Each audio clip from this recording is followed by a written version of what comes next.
What's up? I'm Dre, and welcome back to my channel. Today I want to be a little candid, if I can be honest. I just want to kind of talk. And I hope that if you're watching this, if you're listening, if it resonates, it does something that can be helpful or beneficial to you. I want to talk about unemployment, and I want to talk about what that's like when you're young. I know that a lot of people are going to experience unemployment in some form, shape, or fashion in their lives if they haven't already. Maybe it's simply you just haven't started working yet in any official capacity, or maybe it's you being fired or laid off, your position being closed down, downsized, your organization falling apart. Whatever the case is, at some point it's an experience that we will all share, I feel, or the majority of us will share. And so I just want to talk about it, especially from the perspective of someone who is in that 18 to 25 range. When I had gotten laid off, I was maybe 23 or 24. It was my first full-time job, still is at this point in time, at the recording of this video. By the time that you guys see this, that could be different. But I had been with that company almost 2 years. They laid me off in August, and October would have made my 2-year anniversary. And life is one of those things that you can prepare for, but you'll never fully be prepared. You'll never be prepared enough. There's always something that can happen that even with the best laid plans will throw you into a spiral. And for me, getting laid off was that spiral. Now, I was not in a position where I was satisfied, let's say.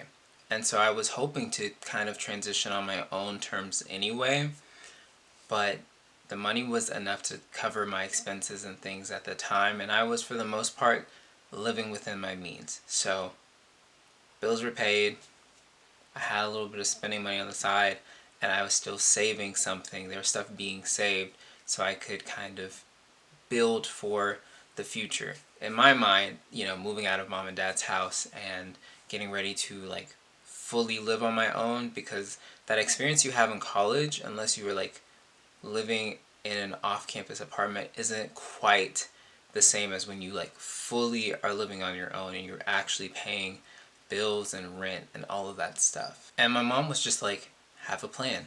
You want to leave? That's fine. Have a plan.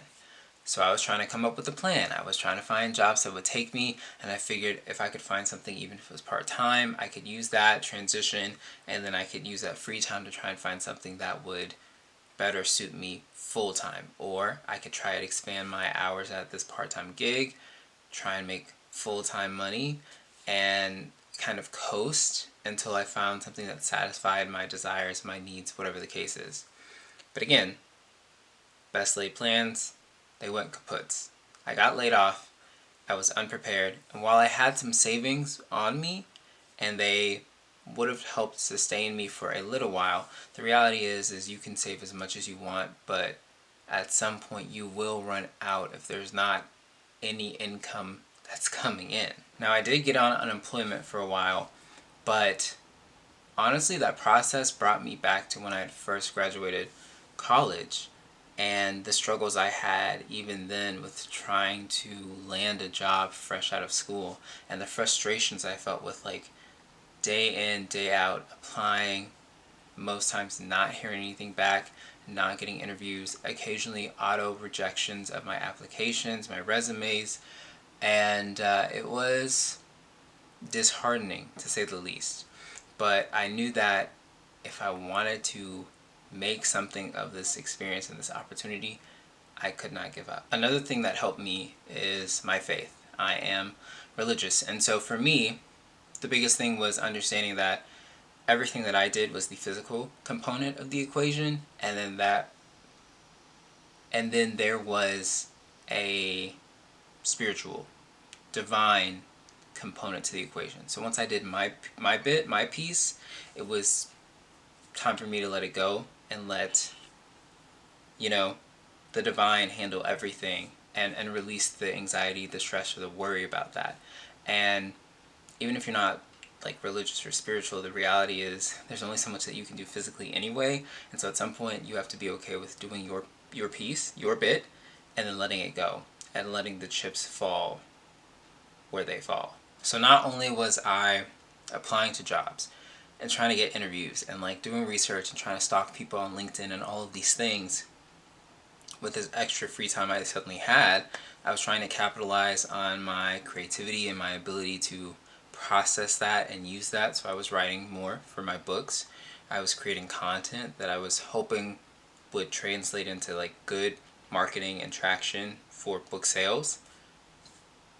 In some ways it did, in some ways it maybe didn't, but excuse me, regardless, it was an opportunity for me to try and do something, because I knew for myself, idle hands is not, you know, the best opportunity or experience for me. I need to be able to do something when I feel like there's something that I can do or should be doing. If it's time for me to rest, that's one thing, because I will totally rest. I'll relax. I'll do nothing if I need to. But if I feel like there's work that I can do or work that should be done, I need to be doing something in that time and with that energy. I also understand that my story may not be the most common. I've been living at home since I graduated school, partly due to COVID complications, partly due to when I had that full-time job, I was making $43,000, give or take, in terms of my salary. So it left a lot to be desired in terms of like money I actually had that I could save for moving out expenses. And I'm okay with settling right now. I'm okay with where I live, my hometown, all of that stuff. So I'm okay with finding me a townhouse or a starter home that I can move into. So you can see how situationally what I'm thinking and what I'm experiencing in reality was not making sense. It wasn't aligning. The things weren't coming together. And it's hard. That's the reality. Being unemployed, especially when you're used to being able to take care of yourself, you're used to having income coming in to ensure that you can maintain everything and that you don't have to stress about, you know, savings is running low, not enough money, more month than money. You know, when you're used to being able to provide and take care of yourself, not being able to do that requires a deeper level of faith, trust, and in my opinion, community support, because you need to be able to lean on people that you can go to and be like, hey, this is my situation.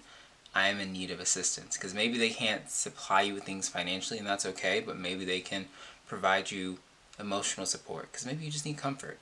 Or maybe they can provide you with resources like connections, introductions, recommendations for jobs that could put you in a position where you're back providing for yourself. Unemployment is tough. It's hard. It's hard on anyone, but I feel like it's especially hard on us, the young adults, the new adults, the newly independent, those of us in that 18 to 25 range, because we're still kind of figuring out ourselves and our place in the world. And for a lot of us, we feel like in our 20s, things should click, it should make sense, and they should start falling into place. And the reality is, one, that's a lot of pressure to put on yourself when you aren't even like fully together here, like things are still forming and finalizing. But also two, God willing, like we all have our whole lives ahead of us, so you're putting so much pressure on this starting point when there's so much more race and longevity left, where you might be able to find pockets along the journey, where things start to align and make sense. There are so many people who, quote unquote, found their second wind later on in life. So I think it's okay that when we start having more conversation and dialogue around releasing ourselves from the shackles of in our 20s, we need to have it figured out. The reality is most of us are going to be figuring it out our entire lives. So that's one. But two, even if you have some things figured out, you may not have everything figured out, and that's okay. Things change. Life happens. A la getting laid off, moving, relationships, whatever. Things change. Life happens. Situations require new strategy. I think that we need to, I think this is kind of deriving from the topic of unemployment, but I think that we have to be okay with change happening and being adaptable with change as it comes to us. At this point, I feel like I'm losing the point. So in conclusion, I guess what I'll say is, if you're going through unemployment, understand that people understand. And yes, it's hard, but there's always light at the end of the tunnel as long as you are doing whatever you can within your power to make something shake.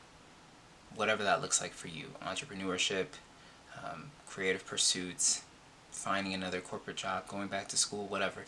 Something will come together in a way that will make sense. Make smart decisions. It's okay to take risks, but make smart decisions when you take those risks. But it is hard, and it's okay to rest in that feeling, to rest in those emotions. You can't stay there, but process that, feel that. That's valid. It's very valid. I think that's all that I have. So if you enjoyed this video, if it resonated or anything like that, give it a thumbs up for me. In the comments, I don't know, if you're going through unemployment or you've gone through it before and you want to share your experience or share some advice or input for those of us who are maybe on the younger side or the unexperienced side, that would be greatly appreciated. I'll maybe share some of my own experiences and thoughts below.